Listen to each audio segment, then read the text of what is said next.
Buddy. Everyone's sleeping, so it's time to start working on this.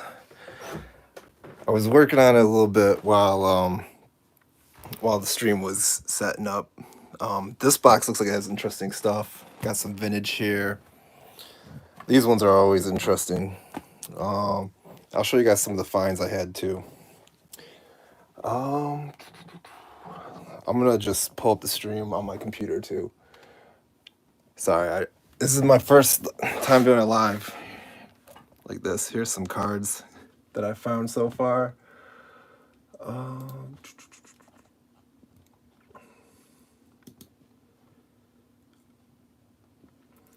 Yeah, I'm gonna put the stream on my computer so I can look at chat there because I'm streaming from my phone. Like this. Here's some cards that I found so far.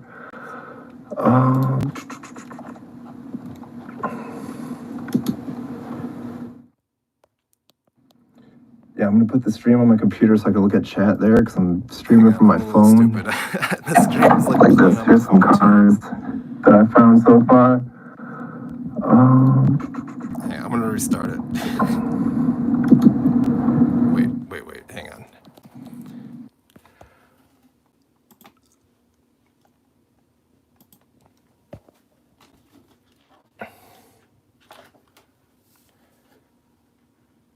All right, I'm testing this real quick just to make sure it's working. All right, cool. We're good.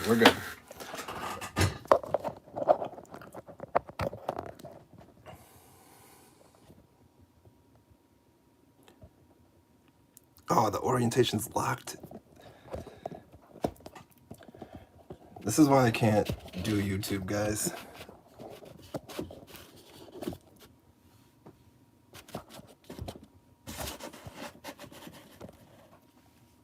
All right, I think that'll work. I tested it out a different way, but let me just angle this down.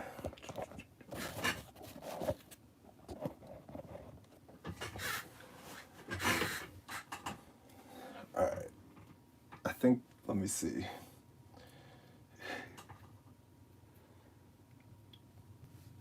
Storm Chasers is probably the better pick. They probably know what they're doing. But yeah, these are what I found so far. I got Hank Aaron here, some Atom Bombs. I'm gonna grade all of these. A couple Nasty Nicks. And some of these are my favorites actually that I found. I don't think PSA will grade these. But the Dirk is just there. It's like the cover. Got some Larry Bird, Dr. J, and of course Magic Johnson. Those are really cool finds. I'm so disappointed they're torn because actually there was some in the collection that were not torn and they were in beautiful shape. Let me see if I could just do it like this. Oh, it does show chat on the phone. Okay. I'm sorry, this is my first time, guys. I'm a little dumb. There's some LeBron, Kobe. And here's the more interesting stuff. Some pretty nice vintage. I'd say like mid-grade, maybe low because it's gum stain on some of them.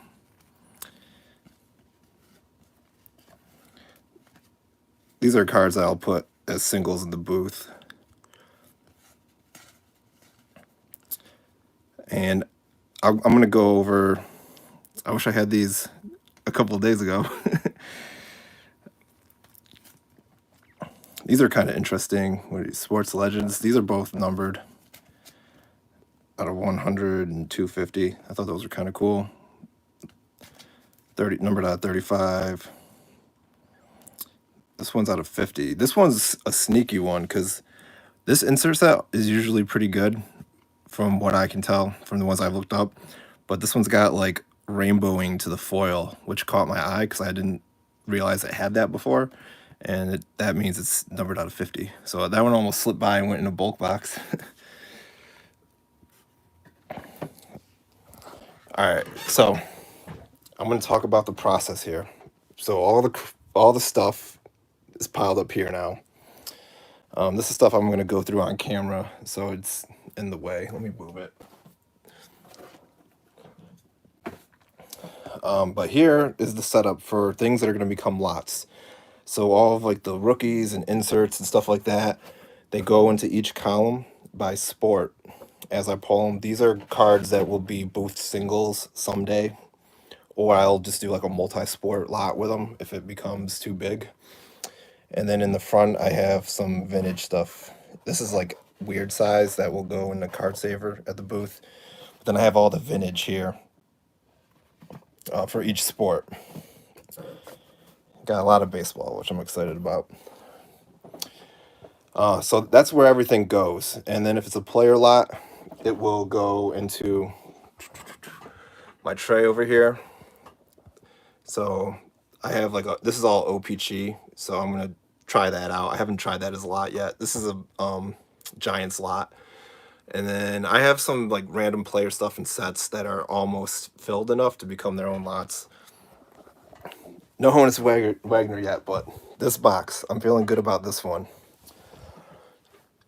And then all the bulk commons, what I'm doing with those. Oh, here's the tri-panel ones. I thought they were in the or in the other pile. Let me see. Sorry for my squeaky chair. But yeah, these things are nice. I would say probably like 7 and 8 in terms of condition. Michael Jordan. These are all going to COMC. This one, it's got the national stamp on it. I don't think anyone cares, but we'll find out. This is a little out of 99. I got this from DC Sports, and they didn't disclose that curled corner at the top left. So I'm going to go send it to COMC instead, so I don't have to deal with customer service on it. All right, so the idea is that I pick a box or stack or whatever, and I flip through it, and then the cards that need to go into a lot go into the corresponding row. The cards that I'm going to put in a booth or go to COMC will go either here, here, or here. COMC's, I think, self-explanatory, but the booth, this is like the high priority booth. Those are the ones I think will sell quickly. These are ones that it doesn't really matter. I'll just add them whenever I do. And then these are all my bulk boxes by sport. So I have 2 baseball ones started. So all the baseball bulk will go in these boxes. They'll sell for like $32 shipped, 32 to 34 depending on offers. Maybe 30. Sometimes I'll take a 30. This is the hockey. I have a guy who buys my hockey directly, so I don't even have to worry about listing that. This is the basketball box here. So all my basketball bulk will fill this up. Basketball sells for 40 shipped typically. Sometimes I go to as low as 35. And then same for football, 40 or 35. And yeah, it's just a nice mix of stuff. I have like a stock listing I use for that. And then this is just bulk sports cards of like whatever, the heavy dupes. I've been selling these boxes for like 20 to 25 a piece. And they're nice because like nobody in like my baseball boxes, I don't want customers to have like 30 copies of the same card. But in this box, I'll put 30 copies of the same card and it's like completely disclosed. People are using for like arts and crafts, or they're just like really insane set builders. I don't really know why people buy these. Those are my 2 main guesses. But yeah, once these get filled up, they go on the shelf with the others here and eventually sell out. They actually sell really quickly for me. And then I got my top loaders in there. All the used top loaders go there. So like the whole thing is, I think, pretty smooth. I still don't think that it's good ROI to sort all these cards this way to list them.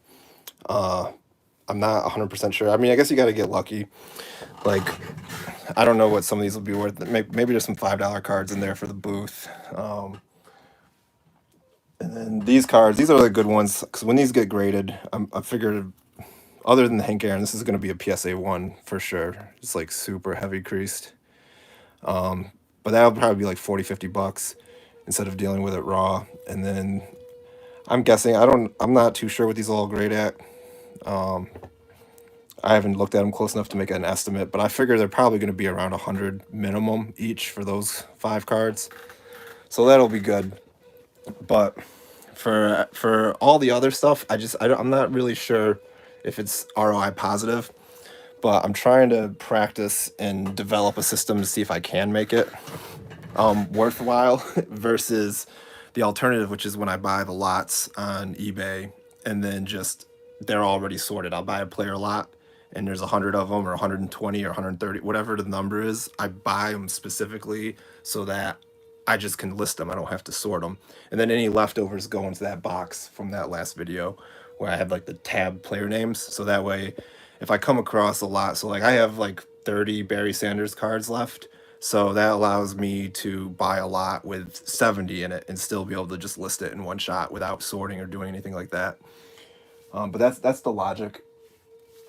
But yeah, so I figured I would just show that process and kind of demonstrate it, and just we could look at some cards. These ones I'm pretty sure are all going to be ultra modern. The guy who sells these to the guy that I get them for is usually very optimistic about what they're worth with the $1 price. Let's see if we can find some vintage in here. This looks like vintage. All right. This is a hard one-handed. But yeah, I figure I'll probably stay on for like 30 minutes or so, and then go to bed because it's been a long day. I've been up since 3 a.m. and I don't understand how to do live streams. Looks like we got some 75 tops. 75 is probably my favorite from the 70s. Yeah, so this is all stuff that will just go straight into the bulk baseball box. Let me try to get the camera right.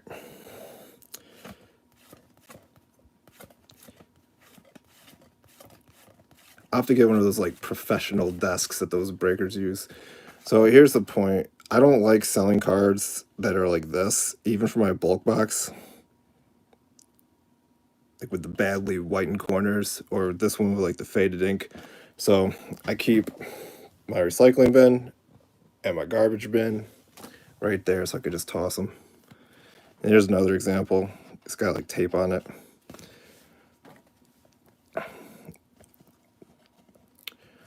I don't know if that Fredlin's probably like a quarter card. But yeah, so if you're ever on a Zoom call with me and I'm supposed to be listening, I might be doing this instead.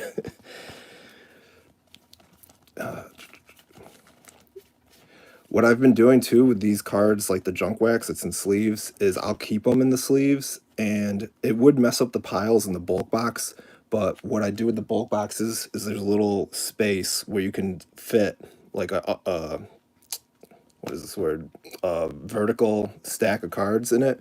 So I team bag these kind of cards and fill that gap with those. But this I'll take out and put in the vintage pile. Those two. I can't remember, is this 80 or 79? Oh, 78. One day I'm going to learn all these sets better. But yeah, so I just stuck those in the vintage slot. That's the process. These, I've been stacking them here just so I don't have to get up. What I want to do eventually is, the table works good at this height for when I'm doing like shipping and stuff.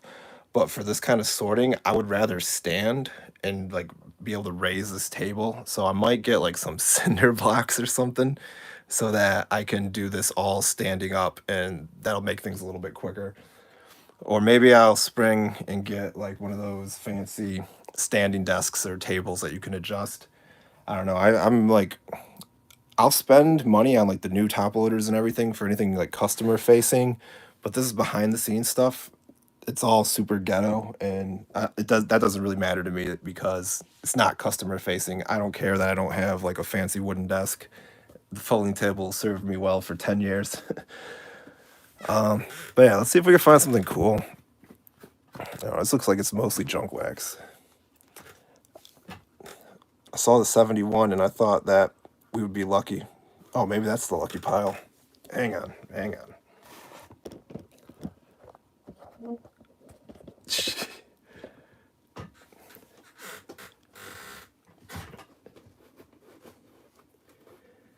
I've been getting really lucky too because my daughter, my 3-year-old, she loves to come up and like help me work. So when she wants to come up and work with me, usually she just draws pictures and I'll do whatever I gotta do, like check email, something like easy and mindless. But she really likes stickers. So what I've been letting her do is put the price stickers on the cards for the booth. So that's been pretty cool. And so she actually is like contributing and doing something helpful. It's really cool. That's one of my main goals with the card business is to have something that the kids can help me out with because there isn't really a whole lot a 3-year-old can do to help me with like marketing or building websites or anything like that. But she can put stickers on things that she's a professional at. Oh, cool. Some minor league.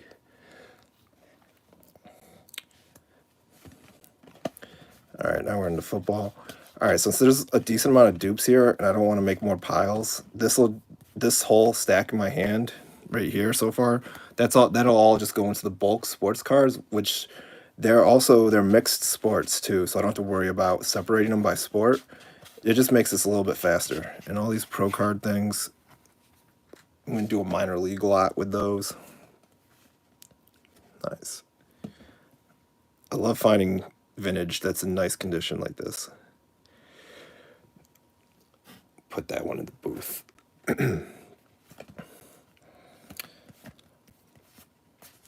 But yeah, so this is what I'll be doing when I'm relaxing at night for a while. We'll see. I need to get my office back, so I'm kind of motivated to try to do this all quick.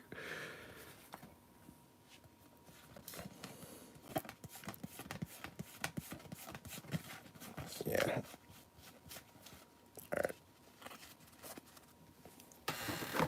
All right, let's try the modern stuff. Maybe there's something cool in here.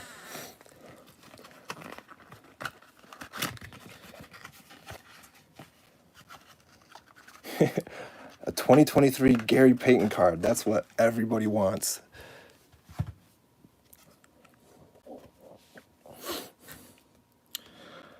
But yeah, if you guys have any ideas for things that could make this more efficient, or if you have any tips or tricks that you've been using, I would love to hear about them. I think I'm gonna just put all these in the quarter box. So one of the things my daughter does too when she's helping with the stickers is she'll she'll only put the stickers on the shiny ones sometimes. Like she'll say, I don't want to do this one, I want the shiny one.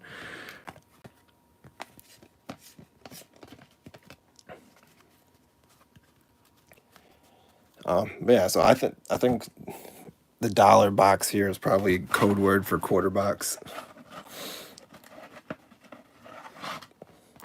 That's gonna be my next experiment at the booth. I've been doing actually last month at the Antique Mall booth.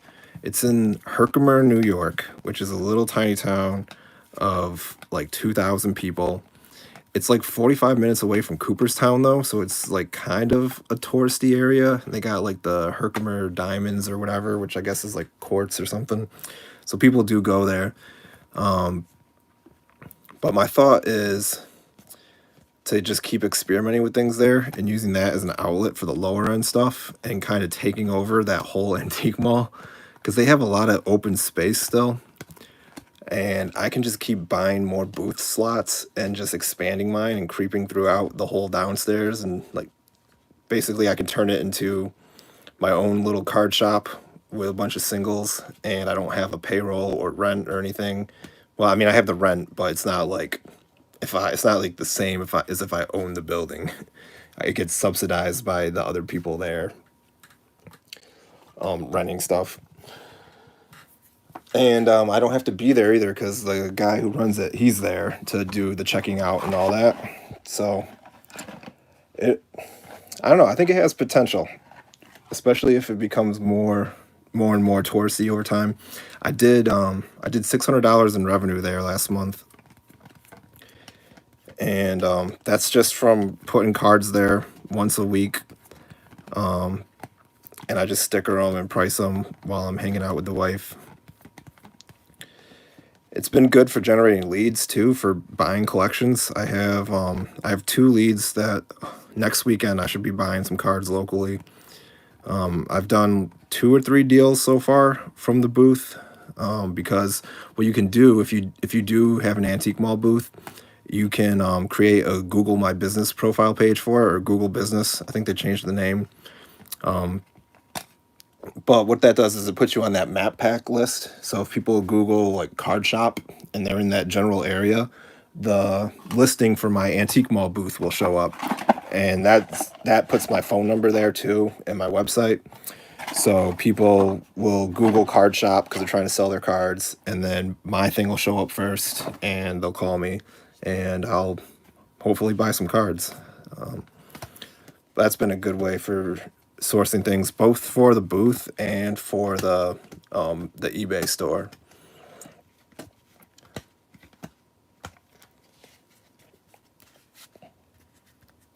But yeah, that wasn't a very exciting box. I do have some vintage up here. I haven't looked at this yet. Some pages.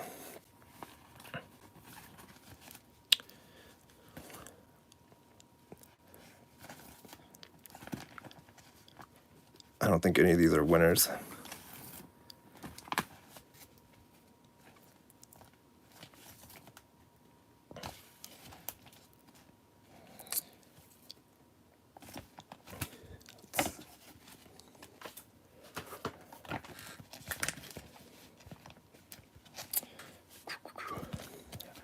One of the things I'm thinking about doing too is cutting back on ComC a little bit. I'm going to tell you guys, because since you're troopers and you're here in my horrible first live stream, I'm going to tell you a little secret. And what I've been doing with ComC, my credits there, instead of like buying things to flip on ComC, I've been buying things to flip on eBay. And the way that I do that is I look for like the web exclusive e-pack cards from Upper Deck, and those usually you can get for like pennies, and you ship them for the 25 cents a piece. So like if it's a 100 card set, you ship it for like $12, and then if you buy the whole set for like $6, you got 18 bucks into it, which is nothing.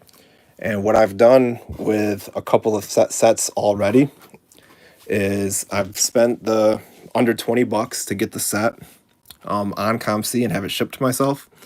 And then I turn around and I'd scan it through my software, so it has all the scans of all the 100 cards in the sets. I stick to 100 card sets for the most part. But I did that with, I'm not going to tell you the sets. I'll tell you, I gave you the breadcrumbs. The e-pack exclusives are a big one. There's some that aren't necessarily e-pack exclusives, but certain sets on there that you can get for pennies per card. Anyway, I bought them all. I had 12 with under 20 bucks into the set. I sold it for 100 within 3 days of listing it. So that was a huge win, and I've done that a couple times now, and I've got a few more sets on the way from ComC. That's what I'm planning to do now, more so than use my credit to keep adding more cards to the site. I want to try to use my credits more so for buying those sets and shipping them back to myself.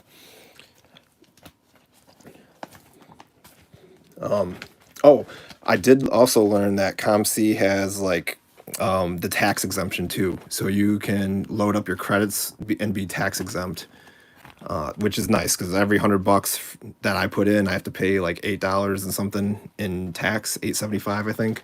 So with the tax exemption, that's going to save me, almost 10%. And you can do that for eBay too, which is, it's even easier on eBay because you don't have to talk to a person or email anybody.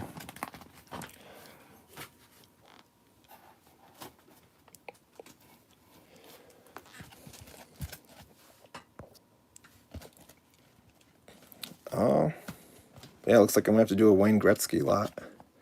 I haven't done a Gretzky lot yet. I'm not sure. What do you guys think? I think I would price it at like 50 bucks, 40 bucks.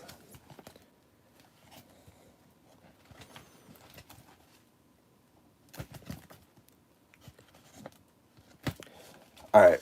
Well, I'm tired. Thanks for stopping by my first live stream. I'm going to try to get a better camera setup for next time so that I can maybe I get like a real tripod instead of one of these tabletop ones or something. But anyway, hope you guys have a great weekend. Have a good Saturday. Sell lots of cards. I'm going to try to do another video in the next couple of weeks and get that up for you. Thanks for stopping by.